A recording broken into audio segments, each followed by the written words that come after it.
It's Sunday afternoon. That must mean it's the official Catchup podcast recording. I'm joined, as ever, by Chris. Chris, what's happening?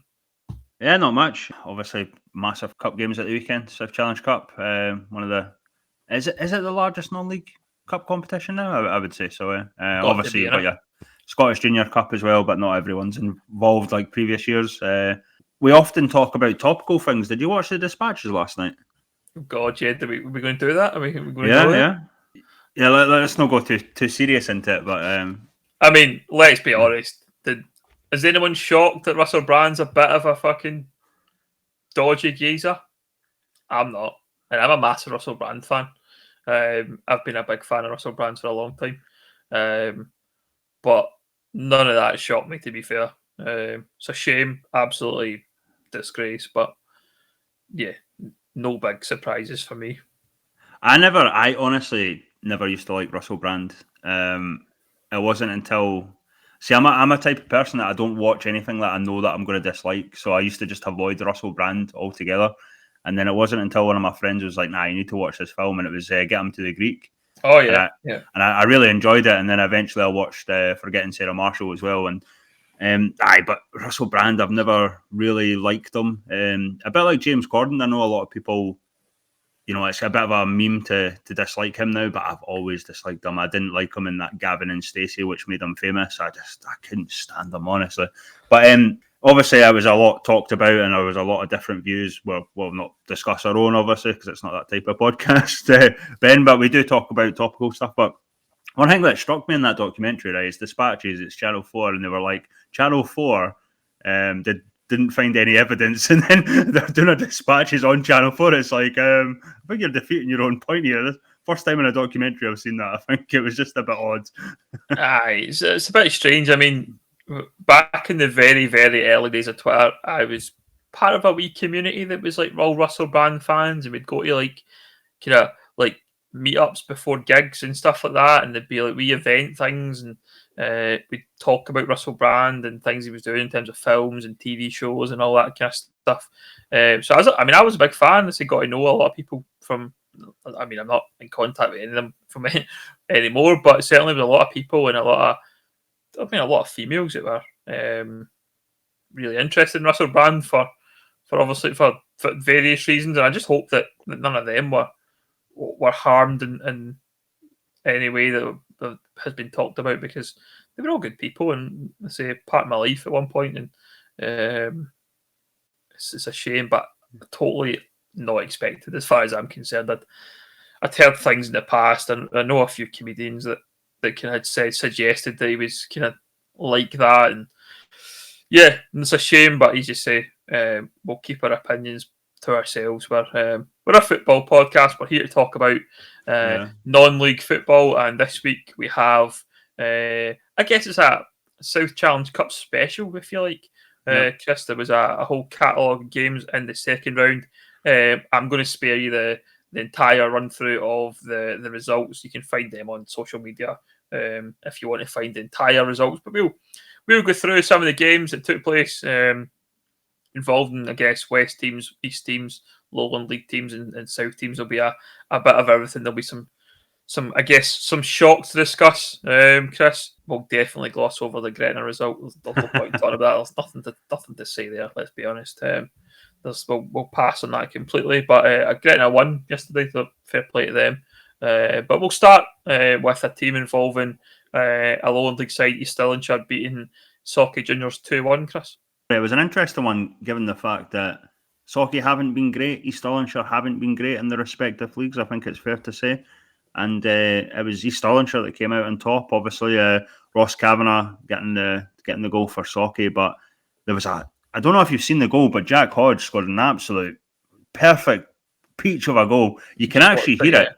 You can actually hear how well he connects with it, and he scored an absolute belter there. And then Jamie Penker, I think this is going to sound really ominous, but I was actually thinking about Jamie Penker recently, believe it or not, just like a few days leading up to the cup game, because I said something, I think, last week where I thought Shire had probably been missing that goal threat, and then I thought to myself, they have Jamie Penker, but he has been playing, but he's maybe not I don't know in terms of the role that he's playing, but he's certainly not been getting goals. So I was really happy to see him on the score sheet on Friday, given that Jamie Penker is a really good goal scorer, a really good forward.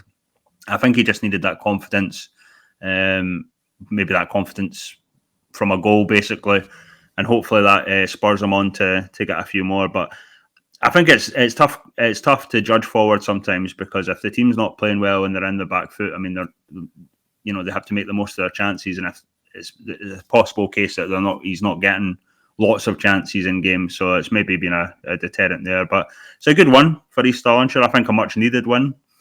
I think there's a few teams on the list that got cup wins in the cup that probably need it.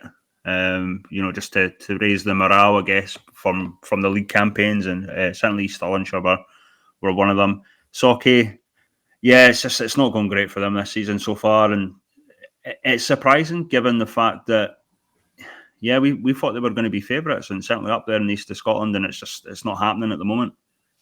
Yeah, I think the thing about for Sauchie for me is that we always talk about them being that cup team, and we can expect them to be the team that kind of raises a game in cup competitions and probably takes I guess we call it a scalp, beating a team like East Stirlingshire in the old-fashioned way, a team above the league above them is seen as a scalp, and probably would normally expect Sauchie. I mean, if you'd said at the start of the season, Sauchie versus East Stirlingshire, probably fancy Sauchie to win that game, but it is probably systematic of their season so far that they've went out of the cup so early.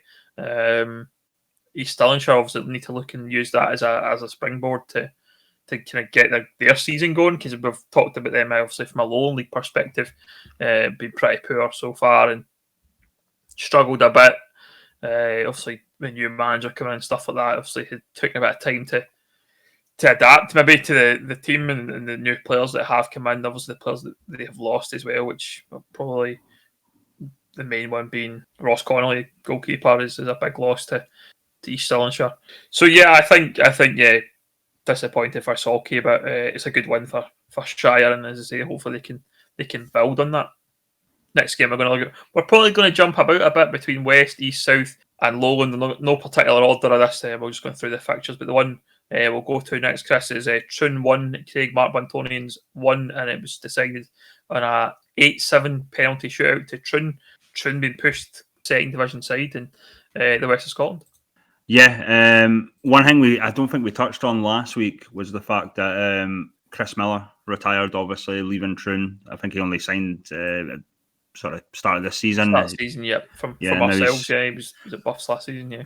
Yep, and he's now assistant manager at Clyde, and we'll probably touch on Clyde a wee bit later if we discuss another team. But yeah, they're in a bad shape, obviously. So hopefully the experience of Chris Miller helps them. But a big miss in terms of a player for Troon. Obviously, you rate him, having played for the Buffs, and you talked about him, Chris, a lot last year in the podcast about how good he is and the experience he brings. So it's a tough one for Troon, because they have lost a few players. Obviously, Chris Miller, we mentioned Sam Jamieson. Elite striker, Sam Jamieson. Yeah. So they have lost a few players recently, and it's weird. I find it really hard to judge Troon at this precise moment, because I don't think they're overly struggling in the West of Scotland, but I don't see them being pushing like we have seen in previous seasons. So to draw with Craigmark, it's probably, I mean, fair enough, they got the win, but you'd probably expect better from Troon there. But I've not really got much to say, on them, because I do find them really hard to judge, and probably one of the minority West of Scotland teams that I just don't have much to say on them. I think the thing about Troon was that I think they played a lot of their 20 side, maybe. I'm just trying to find the lineup for sure, but I think there was quite a few. Oh no, right enough. There was I guess a mixed bag. I mean, looking at the team, there's probably Mark Shanklin was playing. There's a few names that I don't recognise, guys that you've probably not heard of or seen in the past, but certainly, yeah, good enough side. It looks like there was still a few senior players playing, a few players completely not in the team, but yeah, I think it's Troon are a kind of team. I guess we talk about that kind of they'll be fine kind of category. And you probably think of Troon as that. We talk about in the Lowland League quite a bit, but probably find that Troon are that kind of side. They're probably a team they're not going to challenge, but they're probably not a team that are going to get relegated. They're probably a solid mid-table West Scotland Premier League team at the moment. I would say I don't see them pushing on, but certainly Craig Mark, fair play. They've obviously pushed Troon all the way there in terms of that performance. And Craig Mark are a decent side. I think Cadiz is kind of always kind of hinted as maybe being someone who will move up in terms of management from Mark to a bigger team. And I know from speaking to different people, he does want to do that himself. But certainly Craig Mark are no mugs. They've got some good players. I know they've got Stephen Tan, who played for the Buffs a few years back in midfield. Yep. He's a good player. He got the goal. He scored, yeah. He's a solid midfielder. Good in the ball, and he's very decent. Buffs under-20s coach Jordan Hendry plays him as well. He's a good player. I think he plays he's a defender, but certainly talented. I've just noticed they've got Brandon McAvoy, who was also at Quinn Rangers last season. He plays left back, so they've got some talented players there. Guys that obviously Ryan Cadiz is in the squad as well.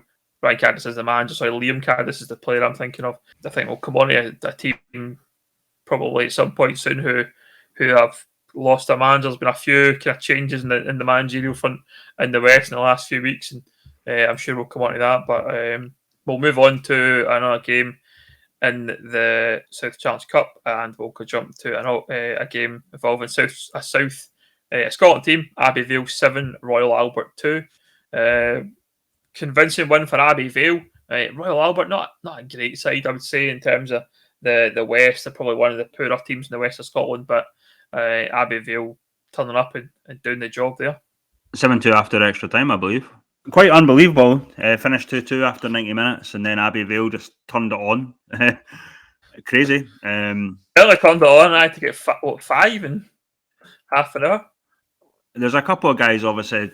I know a fair bit about Abbeyvale, obviously, kind of following them last year, and obviously there's a few players that I like. I'll keep mentioning my man, Aidan Kerr, but Sam Hughes is a really good player for that level. I think he got the first equaliser because they were actually chasing the game a wee bit, Abbeyvale, and down so 2-1, yeah. And then Robbie Simpson taps in the other equaliser, and then it goes to extra time, and then Abbeyvale just again Sam Hughes, Lewis Downey, these sort of guys. Dylan Bruce, I think, had a decent game as well. So I mean, it's I don't know if it was just a case of one goal going in and then the other and then the other, and then obviously suddenly Royal Albert are finished.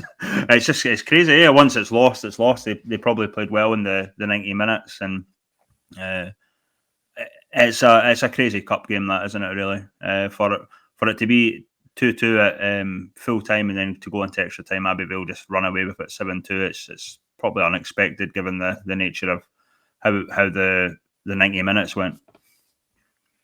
No, definitely. I didn't realise it was 2 each at end of 90, which is fair play Royal Albert, because I think I don't rate them highly at all as a team, and probably one of those teams that you go at fair play, you're still doing it, because I think they're made up of about 3 people in their committee, and it's probably a bit of a chore and a slog to try and it's those teams you've got to respect, I think, in a lot of ways, as clubs they're still keeping their hand in. But yeah, to take Abbeyvale to 2 each, and Abbeyvale, we know, are a good side. You mentioned the players there, that they are a good side in the south. Talking about shocks, but and maybe it's not a shock really, but we'll call it a shock and say in that old-fashioned scalp kind of way. Drumchapel United 1, Ardrossan 2.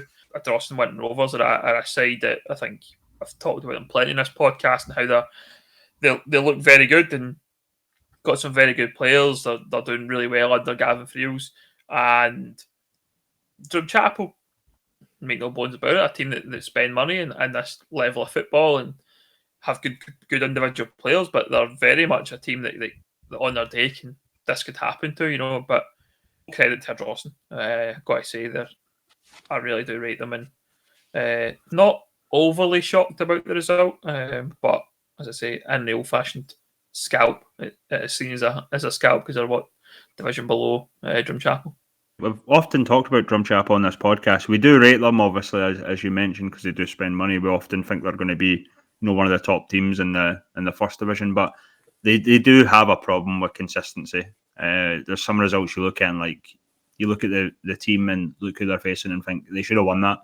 Ardrossan might be an exception, just because I do rate Ardrossan similar to yourself, Ben. But yeah, I mean, you would still expect probably Drumchapel to get the result there, but they're not consistent. We often, when we talk about lone league teams, talk about consistency, but it applies to some other teams that we talk about in the west of Scotland, east of Scotland, obviously. And Drumchapel are definitely one that are just, for whatever reason, they can't maintain good form.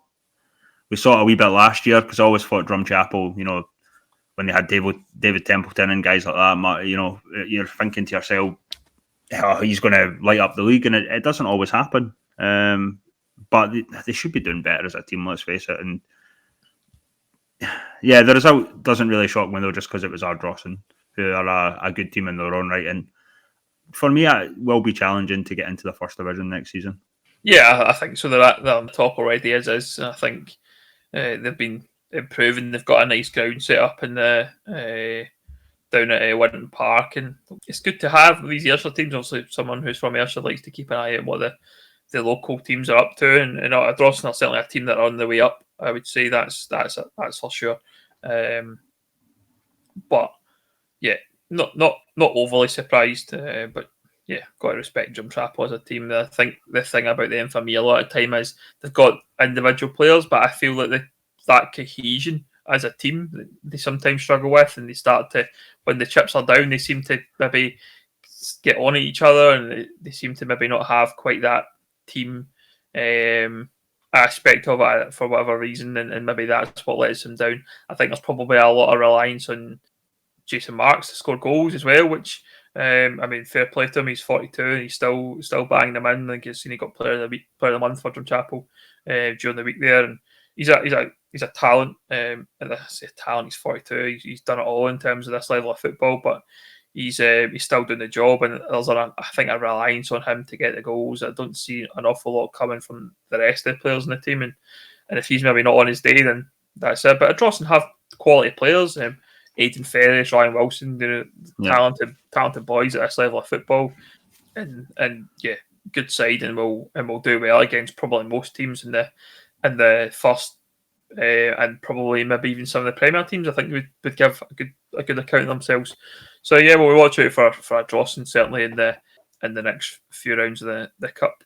Next game then, Auchinleck Talbot 1, Blantyre Victoria 0. I mean, this one for me feels like a Auchinleck maybe just kind of scraped through a little bit on a 1-0 win. I'd expect Auchinleck to be turning Blantyre over pretty well, but I think it's probably, again, comes back to Auchinleck's kind of problems that they're having this season as a team, that they only win this game 1-0. They'll just be glad to get through, I guess, at this point. Yeah, we've talked often about Auchinleck, even so early into the season. Well, not really so early, actually. We're now in September. It's flying in, I suppose. But they'll just be happy to get over the line there. Auchinleck, a team that, I should say a club and a fan base that expects to win trophies. So this is no different. They won this competition, two seasons ago? So yeah, it's not going great in the league. Obviously, they can turn it around. We saw it last year. Probably kind of worse off in the league than they were last year, as we've mentioned before. But a few cup trophies, I'm sure will appease the fans there. I'm not sure how much it did last year in terms of, I think they won the West of Scotland sort of League Cup or whatever. So were the fans happy with just that? Or I mean, they did make a comeback in the league, so yeah, I think they're probably one of those ones that the fans realise, maybe are starting to realise maybe that they're in a bit of a rebuild kind of transition period. The players have obviously left. They've talked about a lot in this podcast, and they're going with that kind of youth element of players just now, which is a gamble for any team. I think you can say that. I think that's the thing. It could have worked out really well, and maybe just a wee bit of a struggle for Auchinleck. But again, say he'll be happy enough to be through at this point in the round. It's only the second round of the cup. There's a long way to go in the cup competition. Auchinleck can play in cup competitions. They're well known for winning these kind of competitions in the past. So they'll be glad to be in the hat tonight for the draw. But certainly, we'll be keeping close tabs on Auchinleck, I'm sure, over the course of this podcast and future episodes. Next one then, Shots Bonaccord 3, Bonus Athletic 3, Shots Bonaccord winning on penalties 4-3. Obviously, it's an East versus West, Chris. Probably teams that are probably quite evenly matched. We obviously know Bonus have lost a few players from their kind of league winning side from last season, but yeah, close game. Oh, plenty of goals. Yeah, Shots. I really rate Shots. I think I've mentioned it before. I think they're a really decent team. Bonus, as you mentioned, they lost their front trio of TV, who went to Kelty. Obviously, Grant Rose, I think, went to Hermes. I think he moved up north or something. Dylan Patterson obviously went to Linlithgow Rose. So they have lost a lot of their mainstays, I guess. Yeah, 120 odd goals, whatever it was, they scored between them. They brought in Shearer from Kelty on loan, a really good sort of young under 20s player. Well, I don't know if we call him an under 20s player because he did play 9 times in League One last year. So I mean, if he can get them goals, that'll be great. But yeah, on paper, it's not a massive shock given that I do really rate Shots. I probably rate Shots maybe higher than you, Ben, but I don't know. There's something about them that always seem to pop up, and they always seem to be doing well. From what I see anyway, so I do like Shots, I must admit, and the West East thing, obviously, it's one of, I guess, many that we talk about. So yeah, good result for Shots there. Yeah, I mean, I've seen Shots fairly recently. I didn't think they were that good. I thought they were all right, and I felt to me as if at the time they were kind of top of the table, I think, or second or something like that when we played them, and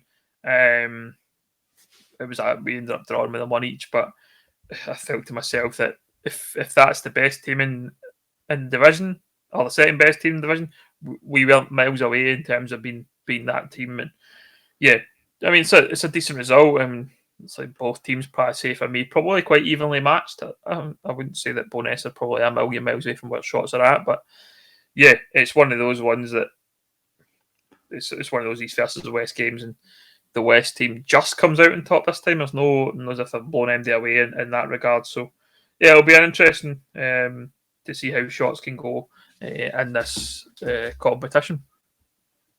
Next game then, Cumnock Juniors 0, Hurlford United 2. Cumnock, like I think we've talked about in plenty of episodes, going through a bit of turmoil. John Doyle left the club during the week, and former assistant manager Tony Aitchison comes in as kind of, I think he's in his interim boss at the moment. I've seen Cumnock posted about looking for a new manager, taking the application. So it'll be interesting to see who goes to Cumnock, but they're in a bit of a mess right now, Cumnock. I would say Hurlford playing pretty well at the moment. They're started the season quite brightly, which is a bit of a surprise. However, they did make some good signings through the summer. I think they got David Wilson from Broomhill.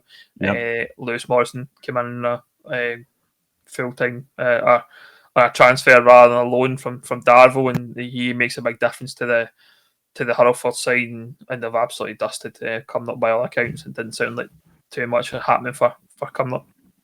Yeah, Lewis Morrison, obviously, he's the main man in terms of goals. Paul McKenzie getting the second as well. And you mentioned, obviously, David Wilson. I believe he was man of the match, clean sheet, and a few saves. He wasn't completely quiet on the day against Cumnock, but we almost felt like this was coming, didn't we, when we mentioned Cumnock? We kind of talked up at the start of the season. Things didn't feel the same. Obviously, it's going to be different under a new manager, but certainly things behind the scenes didn't seem right. Jordan Moore leaving, obviously. Is Kyle McCausland still there? I don't even know. So yeah, I don't know what's happening with Kyle McCausland because I haven't seen him play. He's not been in a starting lineup at all. There's been no mention about him on social media or anything. I don't know if he's disappeared or what's happened with Kyle, or if he's maybe stopped playing football or what. But I mean, he is a big miss. I think from that perspective, he's a massive loss to the team. He's one of the probably one of the best centre backs in the league, if not the best centre back in the league, I would say, for me. He's right up there with some of the guys that you can probably try to think of the best players. Like you look at Callum Gow, probably one of the top centre halves in place of Pollock. David Syme's going to be in that conversation for Darvo, and Kyle is definitely one of those guys in that kind of that conversation. But yeah, I don't know what's happened. He'll be a massive loss. I think I don't know if Jared Willett's been playing either. He's the left back. Came from Irvine Meadow, very very good left back, and probably again talking about if you're looking at individual positions and players in the league, and you go that, well, who's the best left back in the league? You're probably going to chuck Jared's name in there quite a lot. I think he was maybe just looking at team news there. He was actually playing on Saturday, but I think he hasn't been playing a lot of games for Cumnock. But yeah, it's just going from bad to worse at Cumnock. I think at the moment, it doesn't shock me at all. Again, that John Doyle's left. When I seen that appointment, I wasn't really impressed by it. I don't think he's done anything overwhelmingly good. And Cumnock are a big side, they're a big club, got a budget there, he spent some money. And as you say, they lost Jordan Moore, which is a massive loss to any team. Again, we're talking about players and individuals, and for a second, is Jordan Moore worth 20 grand? Probably not. In this level of football, the money that's getting chucked about in terms of transfer fees is bonkers, and Jordan's probably not a 20 grand player, but is he a 10 grand player? Probably you would say so, yeah. But the where we're at, he's going to be. Darv obviously have that kind of money and prepare to spend it, and Cumnock are not going to say no to 20 grand for any player. Unfortunately, no matter who it's for and where they're going. So yeah, I just don't know where Cumnock go. That vacancy now comes up. As I say, it's a big job. Who do you think realistically wants that job now? It's a big kind of rebuild job, probably quite similar to what Auchinleck need and are going through. Any names you can think of, Chris, that stick out to take that job? Gordon Pope just left Witslets. Not a guy I'd probably necessarily put in the hat there, but I'm not actually sure. I think most of the managers that I would have mentioned before are already in jobs, have already moved in the summer, or they've came back into football. Brian McGinty, has there a chance that he might come back? Probably not at the moment, given the reasons he left. It's only been a few months, but I mean that would be a massive boost if Brian could come back, but I just don't see it. Yeah, I mean, I assume that they put out a post looking, say, taking applications, and I would assume if Brian was fit and able to come back in, that wouldn't have been a thing. So they're obviously looking for a manager that either they know that that's not possible, or Brian has said he can't, he's not fit, or whatever it is that he's got going on, which is it's a shame because he's a good manager at this level of football, and it would be and done great things with Cumnock previously. He took them from kind of almost relegation to the Junior Cup final and winning that in 18 months, nearly 2 years, I think it was. But yeah, it'll be an interesting one, I guess. Thinking of names off the top of my head, Murdy McKinnon has probably be looking at that job. I know he's looked at a few and he's been keen to get back in, and he's certainly one I would say that's probably looking like a potential candidate. Does Tony Aitchison want to take it on himself? Maybe he might be an option. He's been assistant a number of times at Cumnock, and maybe he's looking at that as an option. I mentioned we talked about Craig Mark earlier on. Is Ryan Caddis maybe looking at that as his step? I mean, I think I'd always think that he looks destined to be a manager at a higher level, so maybe that he's looking at that as an option. And Gordon Pope, I think he's obviously a Talbot legend. Does he go to Cumnock? I mean, he probably does if he's got the opportunity, because he's probably he's had enough at Witless, because I think Witless have just been going in kind of dire straits for the best part of a year now, and Gordon's done well to stick it out there, I think, personally, because he probably is the kind of guy that could go on and take a job. Is he maybe waiting?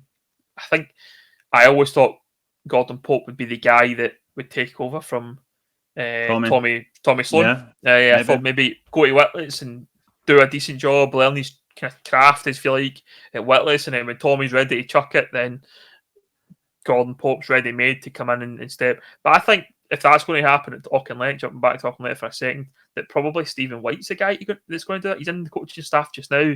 He's been around the team. He's obviously takes training and the warm up and things like that. And do you know how many? Do you know how many of Tommy Sloan's ex-players are now managers? There's a good few. A massive list. There must be a load. Yeah, definitely. There must be a load in that. And that's been, which obviously a testament to Tommy in terms of his coaching and maybe getting the drive to get guys to manage. And yeah, it'll be interesting to see how that one plays out at Cumnock, because I say it is a big job. Do they go outside the box and go down the route of someone, I don't know, maybe like, I don't know, I'm going to say Kevin Rutkowitz is a name to just chuck out there, someone who's been out of job and in the lower league and maybe looking at to try to get back in somewhere.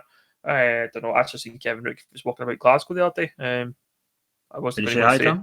No, I didn't, because I think I probably gave him a bit of a hard time this podcast quite a bit towards the end of his East Kilbride career. So I just avoided that, to be honest. So he was cutting about, as I say, in the city centre. But aye, it'll be interesting to see how the Cumnock job plays out and how they can get in, because I say there's probably not a lot of managers that are ready there to step in, apart from probably Murdy. I think it's probably the one that you go like that if a Sunday.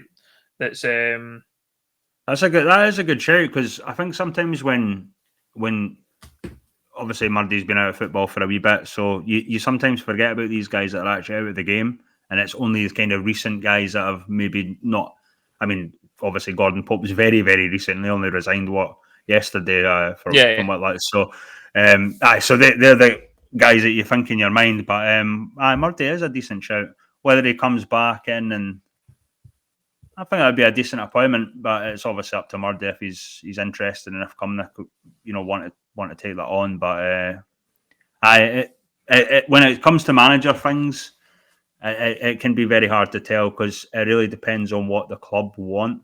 If they're wanting like a serious manager, knows his stuff, blah blah blah, or do they take a chance, like you mentioned, with someone that maybe doesn't know the level as well, but has potential to be to build up connections, for example, and bring in youth players, for example, that from SPFL clubs and whatnot. So it's always a tough task for any club trying to replace a manager. It'll be interesting to see who goes for that, actually. Yeah, we'll keep an eye out. We'll watch this space, and I'm sure we'll talk about it in next week or the week after, depending on how long the recruitment process takes. But we'll get back to the matches at hand, and we'll go on to Maryhill 4, Petershill 1. Again, we're talking about these scalps in the old traditional sense. This is another one. Maryhill in the second division, Petershill in the top end of the first division. A very convincing win for Maryhill. Shock. That is a shock, really. Yeah, 4-1. I mean, it's just a remarkable scoreline for Maryhill, and it's one that I would never have called, to be honest. There's shocks that we talk about that you might think could happen, but that's just not one that I would have thought happened. Given, I don't know, how do you rate Petershill? You've seen them. So I think the Petershill are again probably in that similar kind of bracket to Drumchapel. Struggle with consistency, and I mean, kind of like they can be on it and they can be the absolute lights out, but our nights are pretty poor and very average. And when we played them, obviously we went down to 10 men and dug in and got a result. And I mean, they looked capable, but they weren't. I think they weren't any great shakes in terms of, again, coming back to my point about shots. If they're kind of one of the teams at the top end of the table, I just felt that, well, that's good for us. If that's what you've got to compete against, then we as a team going are not a million miles away from being right in amongst it in terms of the league campaign. So yeah, I mean, I thought they'd have enough to beat Maryhill. Maryhill are okay. I mean, they're probably again a kind of middle table second division side. They kind of know their limits as well as a team, and I think they were also a bit surprised. I was talking to one of the boys in Maryhill last night, and he was kind of bit shocked themselves in terms of getting the result, but a very good win, and they've got some good individual players. I can't remember the name of the goalkeeper they had last season, but I rated him quite highly. I've seen him play against us in one of the cup competitions. Cammy Clark, the boy who plays centre half, thought old-fashioned, younger, but he's old-fashioned centre half, but he's quite young in terms of in age, and he just kind of did his job pretty well, and that's I like about Many Hill. Good players, good guys that run the club as well, and I like what they're doing. So it's a good result for them. Moving on to next game in the cup, it was Creetown 2, Whitlets 1. We mentioned Gordon Pope there having just resigned from Whitlets Victoria. I guess this was the final nail in the coffin for him. They're losing to South of Scotland side Creetown. Yeah, it's similar to Abbey Vale, like we mentioned. Creetown are obviously a really decent side for the level. Probably would expect Whitlets to be fair, it was close. I mean, it was literally a header 3 minutes from the end of the extra time, basically, that sees Creetown progress, and it's a tough one. David Hughes obviously getting a winner right at the death, pretty much. What can you really say? I think it is disappointing. It will be disappointing for Gordon. I think you're probably right. That is the catalyst for him wanting to resign as manager and maybe move on. I don't know what the expectations are for a lot of these sort of teams.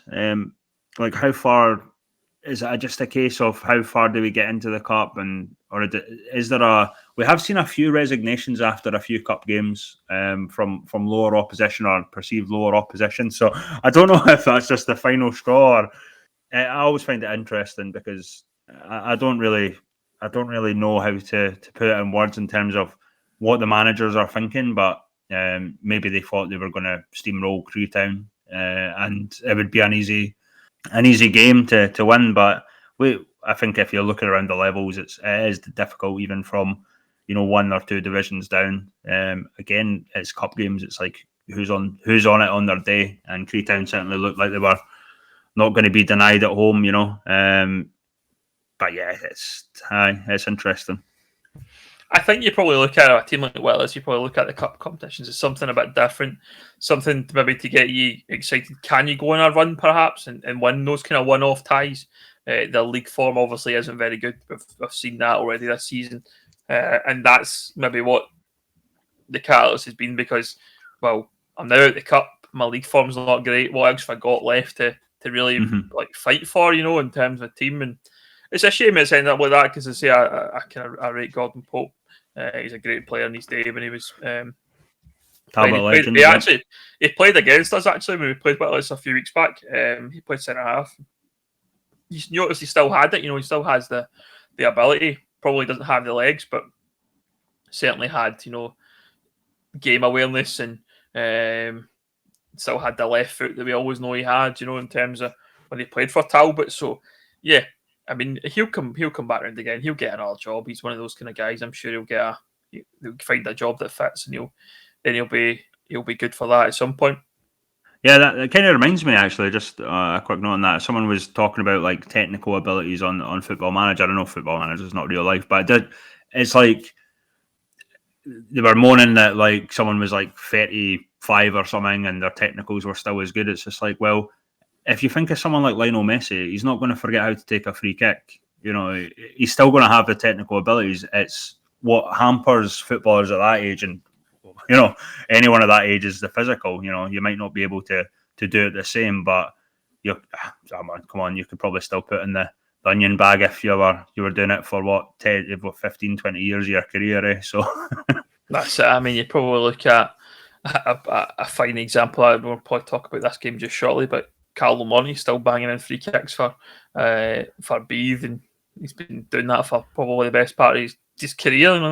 Well known for scoring 35-yard screamers from outside the box from a dead ball. So yeah, they don't lose it. I mean, that's the thing about players, and definitely Gordon Pope's in that bracket for sure.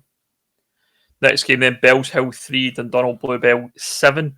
This was East versus West with the East team coming out on top. I've got obviously a vested interest in this given we're playing Dundonald Bluebell next Saturday in the Scottish Cup. But an easy win for Dundonald by the sounds of it. Yeah, lots of goals. I think if you paid your money for that one, you would you would have been fairly chuffed for your value for money, if you will. But yeah, no surprises really in terms of the goal scorers. Darryl Healy hat trick. He's the big threat for Dundonald since returning there. Obviously, low on league experience. Scott Dury, I think Lewis McKenzie got a double as well, and Regan Lumsden. So really decent. Just take my notes for Saturday. Letting my manager know. Down Darryl Healy. The one I think I probably gave you that advice before, Ben. To be honest, he is their main threat. He's well known as being a sort of target man. So they do have a few other threats, Dundonald. But I think the good thing for me there, especially in terms of Dundonald, was the fact that it was away from home. They've not always been the strongest team away from home, especially when you when you get these west east or south clashes and you're away from home. I think it's tougher to get a result. Whereas if you've got your own sort of fans behind you, it depends though. It depends if you've got a decent travelling support like some teams do, then it's not too much of a bother. But yeah, really good result for Dundonald there. It'll be interesting to see what they do in the cup against Kilwinning. Yeah, looking forward to it, man. I'm definitely looking forward to that game next week. Coming through to the Kingdom of Fife. Next game then we'll cover off is Pollock 13. Saltcoats Victoria 0. Pollock, this is not going to surprise for me, to be honest. I think I said when this draw came out that they're probably going to put about 10 past Saltcoats. Saltcoats are a team probably in a similar kind of bracket to Royal Albert, on their knees, really struggling, trying to get by, and we've seen what Pollock are doing this season in the league, and no great shocks that they've put 13 past Saltcoats. Yeah, one of the appearances tallies, obviously, Jordan Longmore, I think he's 250 Pollock appearance, so nice way to celebrate it. Not bad, it was pretty decent.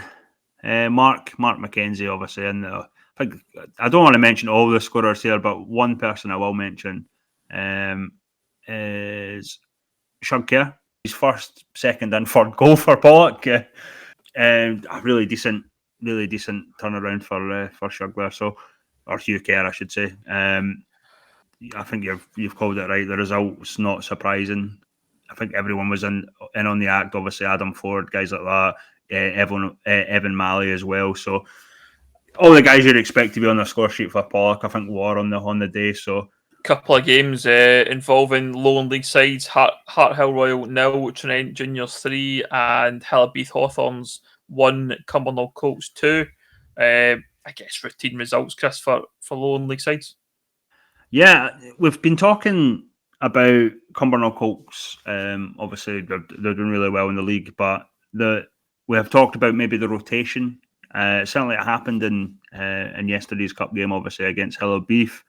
Stephen Kearney, the under-20s goalkeeper, in for Ryan Adamson. I believe Ashley Ballum, who we've often talked about, was in the squad as well. So there's a few changes there, which I think sometimes, obviously, at a higher level, you might see it as a wee bit disrespectful that they're playing like some of these players, but I think it's really good rotation from a few teams at the weekend. Certainly, David Proctor, I think, done the right thing against a Hawes side.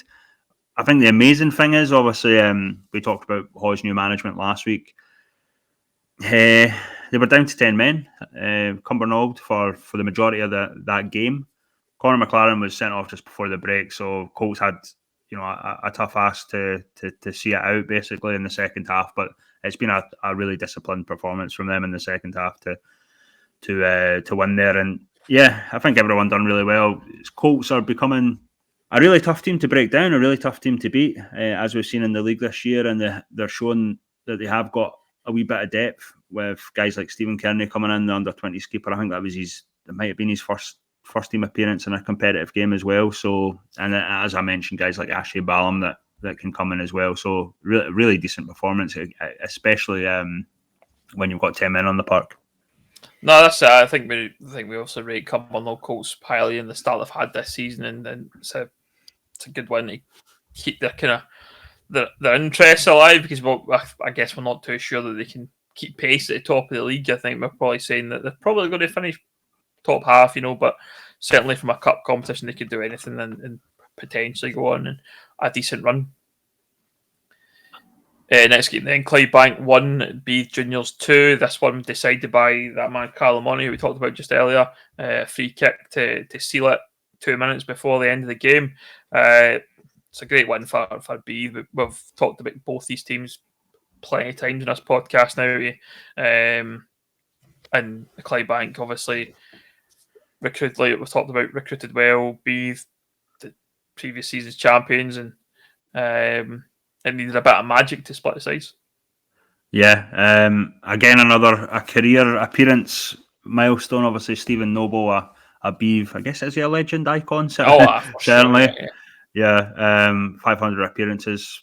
Fair play to Stephen there. That's tremendous at any level of football these days. It's getting rarer and rarer. So, Beath, it was always going to be tough. We obviously rate Clydebank, and I certainly rate Beath as well. So, it's one of those ones that you wish that it was further in the competition. Like that would have made a brilliant final or a cracking semi-final or something. But they've drawn each other quite early, and Beath, I guess not surprisingly, I've got the one there. But I suppose you could have said so the other way if it was Clydebank. I mean, I think we've talked about quality. Certainly, I had trouble, I believe, in the last podcast or the podcast before to really explain why I think Beath are why I chose Beath over the likes of Clydebank as champions. But there's just something there. There's just something there with Beath, and can't fully explain it apart from obviously the manager, I guess. But I do rate him off as well. So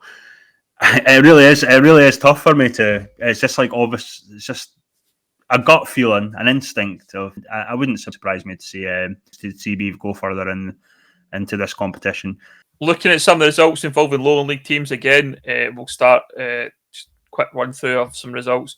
Edinburgh Uni 1, Berwick Rangers 4, Cowden Beath 2, Kilsyth 0, Linlithgow Rose 8, Newton Grange Star 0, Albion Rovers 3, West Park United 2, Cali Braves 3, Girvan 2. That was, I think, decided in extra time.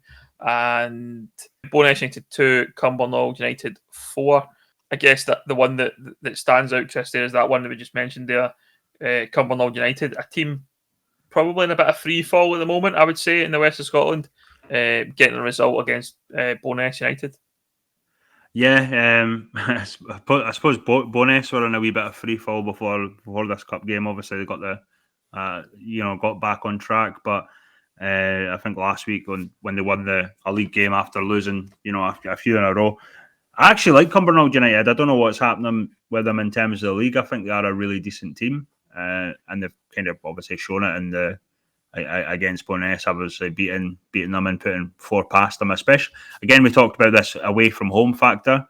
I would have expected Bowness to be a wee bit better at home, but can't take any away from Cumbernauld there. It's a really good result. Is it a shock?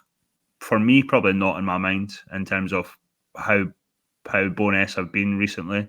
Still a solid team, as I mentioned, but it's one of those weird ones because I think I might have mentioned this at the start of the season. I thought Cumbernauld United would do quite well in the respective divisions. So I'm not sure. I'm not sure what's happening there, but it's one of those, isn't it, where it's a shock, but not really for me, in my opinion.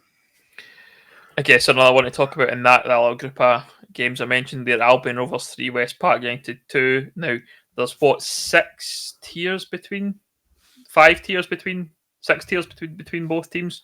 West Park a 4th division, West Scotland side. Albion Rovers in the Lowland League, just recently relegated from the SPFL League 2.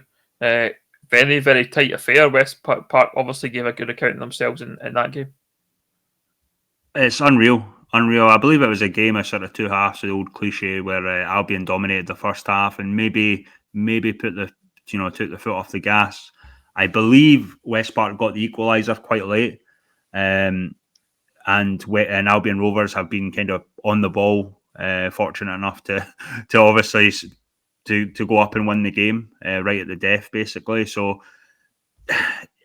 it's a bit of a scare for Albion Rovers. I mean, you've got to give full credit to West Park there for keeping it tight and coming out the second half and changing that game, because that could have been a real hiding if Albion Rovers continued to dominate that given the status between the teams, I guess. And I full credit to West Park for really fighting there.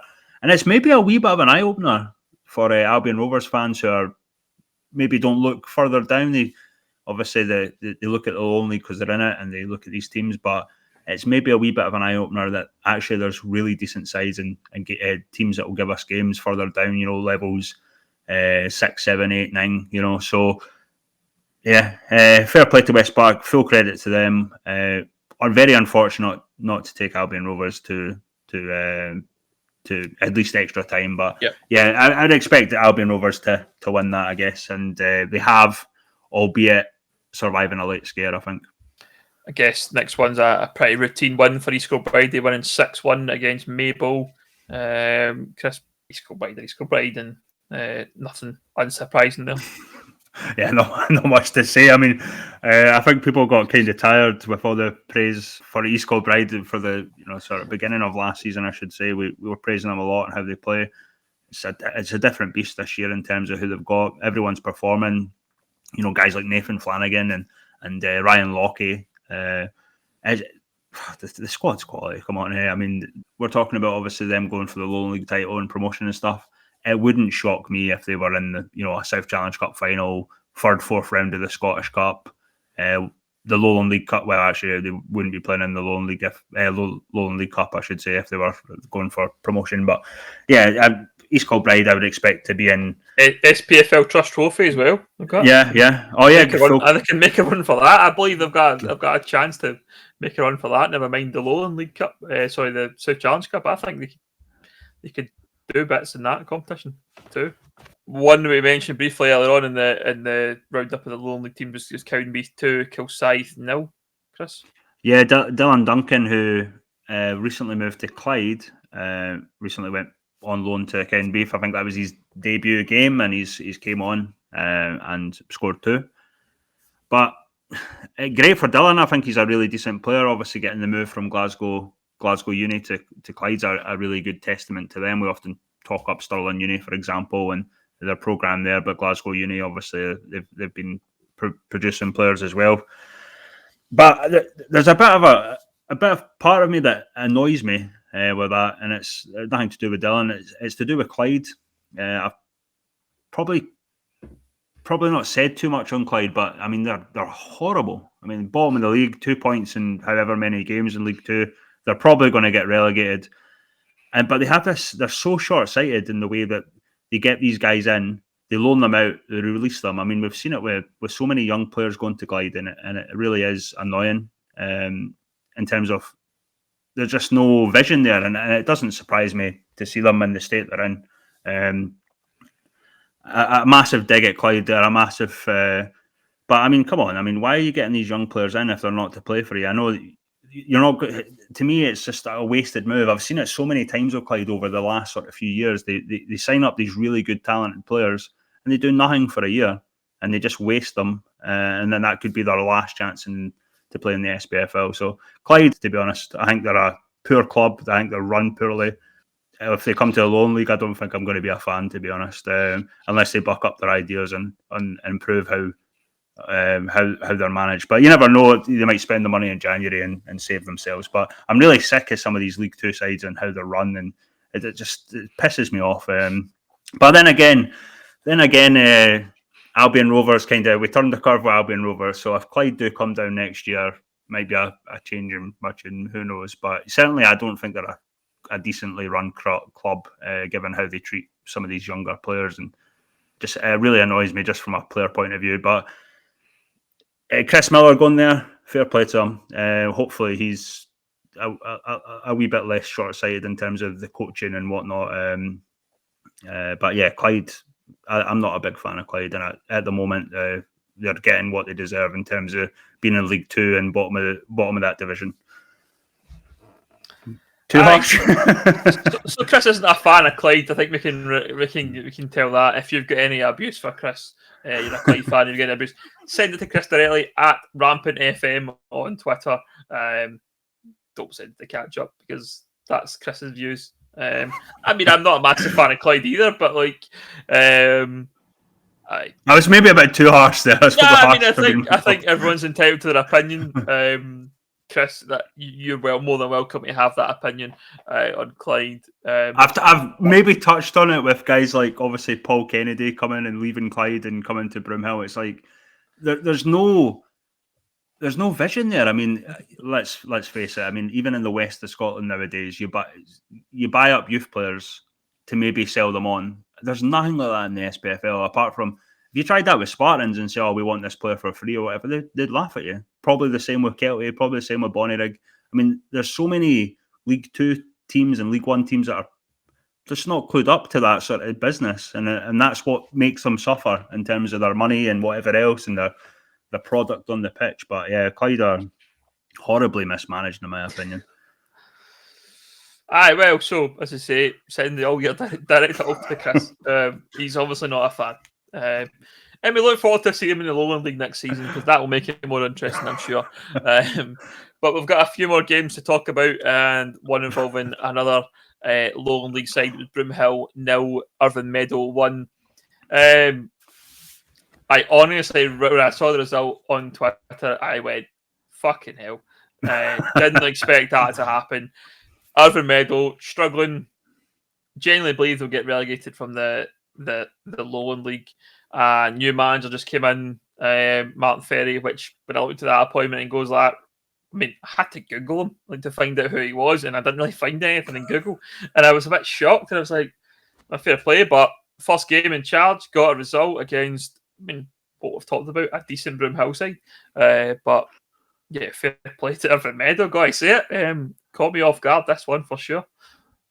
You have to know where to look. I mean, I'm so sort of I familiarised myself on where to look for information on players. Obviously, I've been doing it for the last few months. It is brain numbing trying to find information about certain people. So, I believe it was an own goal. Very, very scrappy sort of own goal that done it. But I mean, if you're Meda, you're going to take it, given a new manager, his first game in charge. And Broomhill, I don't know, I wouldn't say they're in a bad way, obviously. I think they've started the season okay. But, I mean, that's a complete shock for them to lose that against an Irvine Meadow team that I've not been great, as you mentioned. But I think when there's a new manager in charge, I do believe there is a bit of a spur on. Obviously, players want to keep their places. There's a lot more energy, I guess, from them. So yeah, it could be a part of that. I think the interesting result will be the first few games in the west of Scotland and not so much a cup game. But Broomhill will be disappointed. I think it was Craig McEwen that was getting interviewed rather than Swifty. I don't know if Swifty was either too angry or what Swifty would have been. But a huge disappointment for Broomhill, considering Broomhill are another team that I think they like to get further in cup competition. So yeah, they'll be disappointed. But I suppose the focus can then go on to maybe the Scottish Cup, for example, or in the league. But yeah, fair play to Meda for a win there. But I do believe it was kind of scrappy, as I say, a own goal being the difference. But well done to Martin Ferry. And I guess the Gretna fans have been waiting probably the best part of an hour for this one. And I also, what I said of this is probably not repeatable either. But Gretna 2, Darvel 1. Two teams that we've talked about plenty on this podcast over the last few years. Darvel being Darvel and Gretna being a team that we would say are on that slide and the doldrums at the moment. But took Darvel to extra time. Darvel, I think, got David Syme sent off inside 90 minutes, and it ended up 1 each. And Gretna got a penalty midway through the extra time and got the go-ahead goal, I guess, and got the result. I mean, just got to applaud them, yeah. Applaud Gretna, because we've said all the things about Gretna on this podcast, and let's not make any mistakes. Those things that we've said about Gretna were absolutely warranted, but this is it's a fantastic result. Darvel are a great side in terms of the personnel that they have. Are they the Darvel of old? Probably not, but it's still a big result for Gretna, and they have to use this for me now as a catalyst or a springboard to the rest of their season. It's great from the be in the hat, but did not see this coming at all. It's a brilliant result. And I tell you what makes it even more brilliant is the fact that Darvel went ahead in that game. And Gretna have been in that situation before. They could have crumbled. One thing I was really impressed with Gretna, from what I saw on the highlights and stuff, was the work rate. The boys were working really, really hard. And you could tell it towards the latter stages of the game and into extra time, because Darvel were picking up really, yellow cards here, there and everywhere. And it's simply because they couldn't keep up with Gretna's work rate.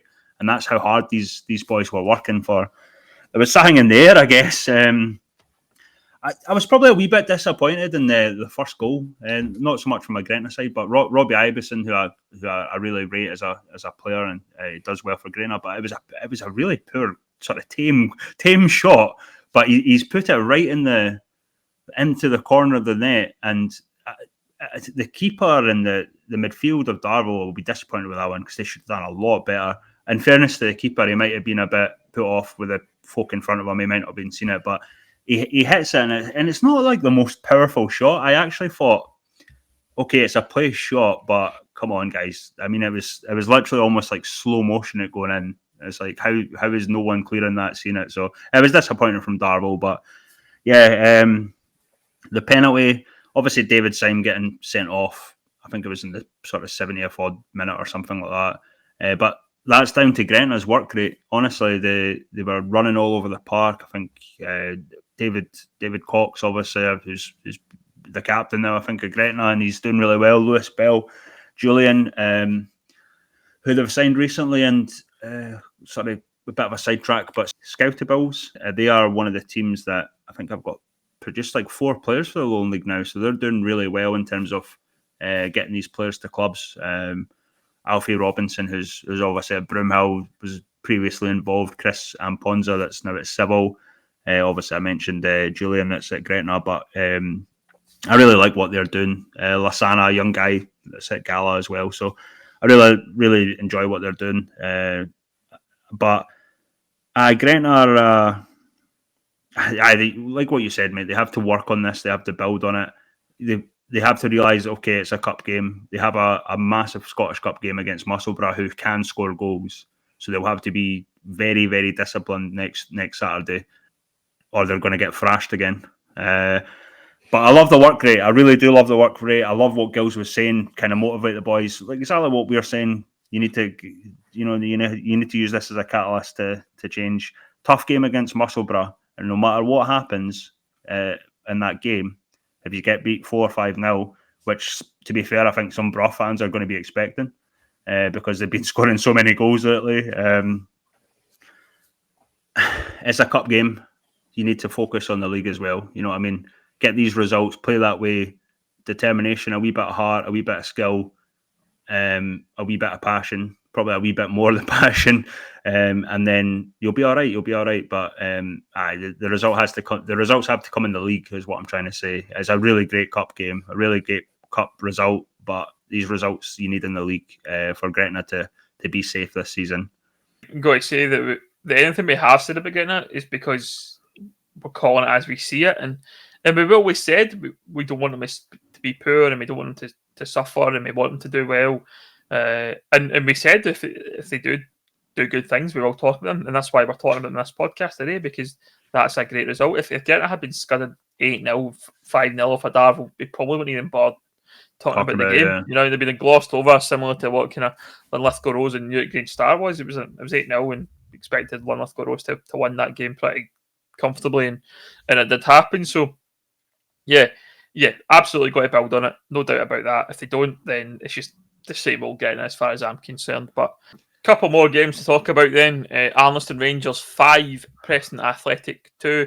A great result for Arniston, Chris. Yeah, they've been doing quite well recently. Preston Athletic, a team that many expect to be kind of top of the East of Scotland First Division. And Arniston, I think that result's been coming for them. They've been playing well recently. I think they won the derby.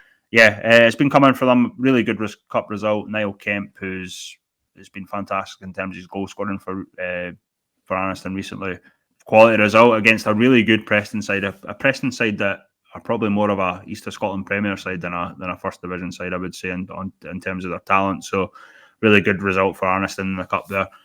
All East clash, but yeah, one that certainly stood out for me in terms of the cup. Another one that I just clocked there, Chris. Benburb 0, Rutherglen Glencairn 3. Benburb started the season quite strongly in the West Scotland Premier League after getting promoted, but Rutherglen, again, our team started pretty well in the first division. They are currently sitting top, but a very good result for Rutherglen, 3-0 and a clean sheet. Talking about the cup this week, but how did the Buffs get on at the weekend? Went to Vale Leven and got a 2-1 win over there, and probably made it a bit hard work for ourselves, I would have said. A third division side.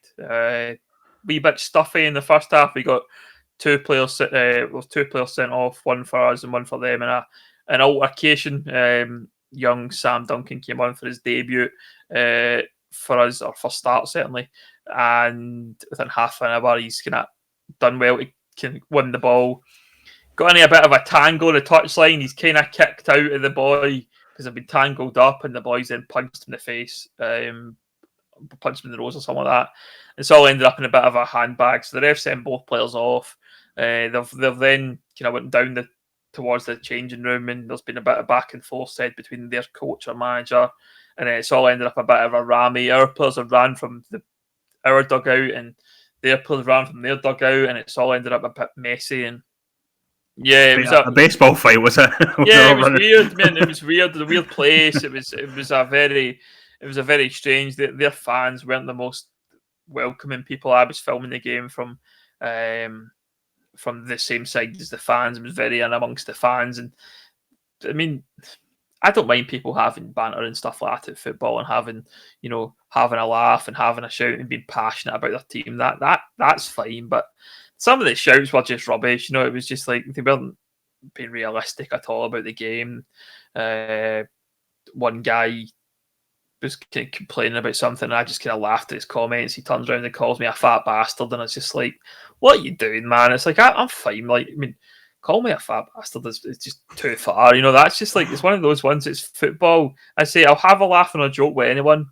I put myself in that position to film the game, and that's fine. I can accept that, but I don't mind the back and forth. It's all part of the fun of the game. But when it gets into that kind of weird, kind of messy, kind of personal stuff, it's a bridge too far for me. I'm glad I don't need to go back to Vale Leven anytime soon. It wasn't the most nicest place on the planet. Struggled to find a toilet at one point, which was interesting. But yeah, just glad to get in the next round of the cup tie. The cup, as far as we're concerned, we made it hard work for ourselves and kind of got away with one by getting a penalty, I guess. I mean, it was a penalty, absolute stonewaller, but we got a penalty to get us the second goal, and they got one back to make it a wee bit edgy towards the end. But yeah, just happy to be in the next round of the cup at 7 o'clock tonight. Hopefully get a nice draw. Not sure when the next round of the cup's to be played, but certainly hopefully get a decent draw. I'm obviously now on kind of baby watch. Wife is 3.5 weeks to due date, so we're keeping a close eye on that situation. So hopefully the cup's not to be played for a few more weeks after our baby's due, and I can still get along to whoever we're meant to be playing in the next round. But yeah, glad to get through. That's the main thing. Yeah, I guess I don't know what it is, Ben, about some fans. I really have had very little bother at football, but I'm like a big guy. Like I'm quite tall and quite built as well. So yeah, maybe it's that, but yeah, I really get bothered at football. I'm not as vocal, I suppose. Like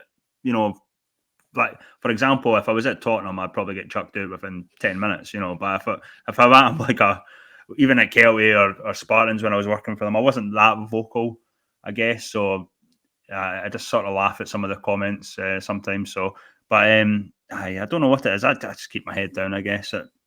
Most of the time at non-league, obviously, I'm a part of the official catch-up, so some people do know who I am.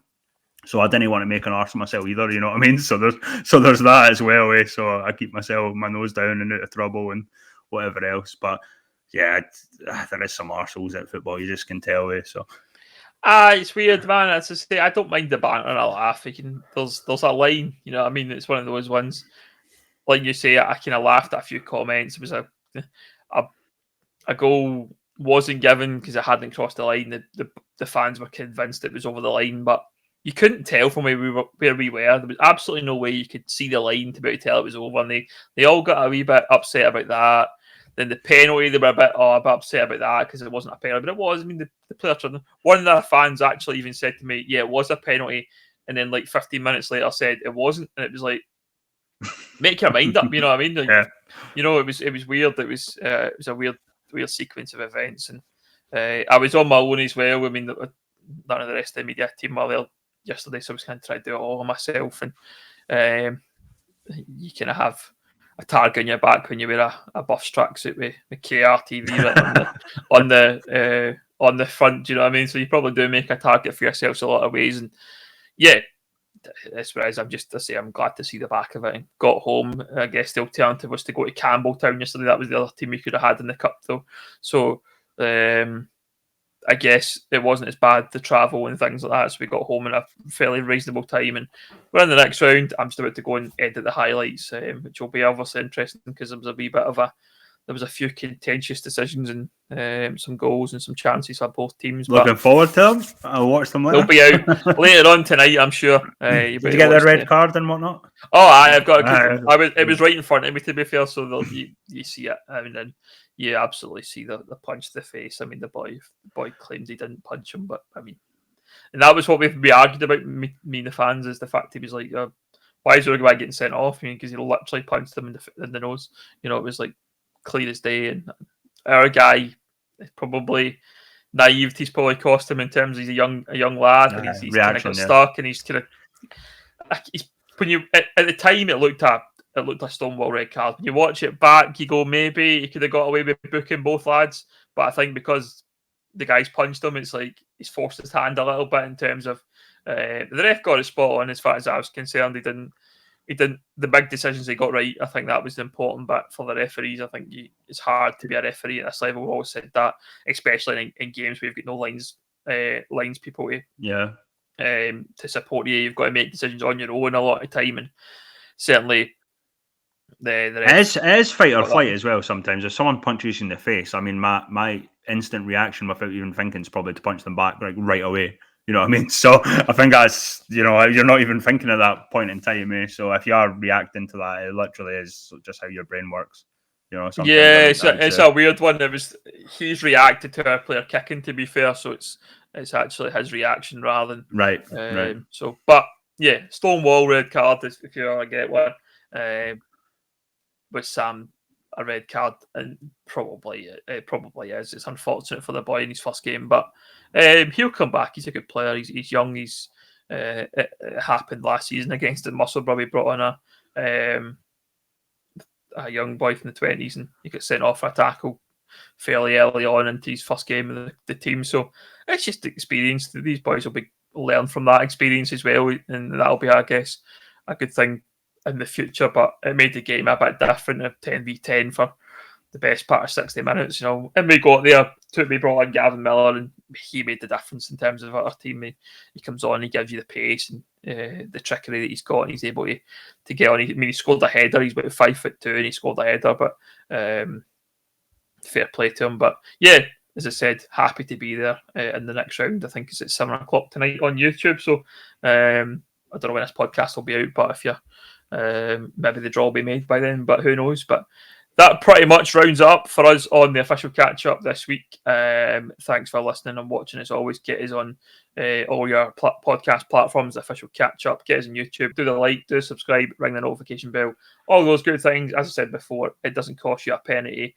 We do this for free, and it means more to us if you do that for us to build our channel and build the success of the podcast. Get us on Twitter at the official catch-up. And if you are a Clyde fan, send all your abuse directly to Chris at Rampant FM. I don't think I'll have any beef, but if you do want to beef me, it's at Mr. Ben Grant on Twitter. As always, until next week, we'll catch you then. Cheers.